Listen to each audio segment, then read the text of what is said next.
Guys, welcome to my vlog. Dito naman po tayo. Isang magandang hapon po sa inyong muli.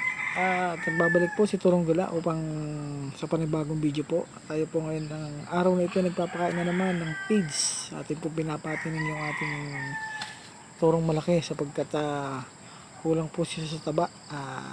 Hindi po siya bintahe. Kung siya ibibinta ay tawarin. Kaya po yung ating mga alagang toro ay pinapatining natin upang sa bintahan ay hindi po sila mahuli sa presyo mga katoro mga kaibigan. Sa pagkakataon po yan ay ako po yung pakain ng pigs na 1 kilo. 1 kilo lang po muna sapagkat siya po ibabago ko lang po tinuturuan mga katoro. Pero po pag umabot po yan ng mga 3 hanggang sa 4 na buwan ay yan po ay gagawin kong 2 hanggang sa maging 3 kilo. At hanggang sa umabot na po yung 8 buwan. 8 buwan po natin siya papatining upang maging mataba po siya mga katoro mga kaibigan. So bali 3 araw na nga po pala siyang pinapakain ng pigs mga kaibigan.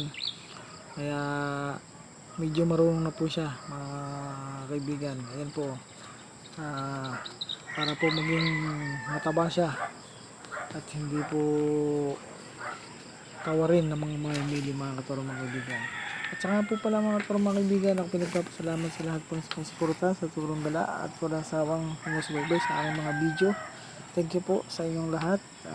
Thank you for watching everyday po sa aking mga random video mga katoro mga kaibigan.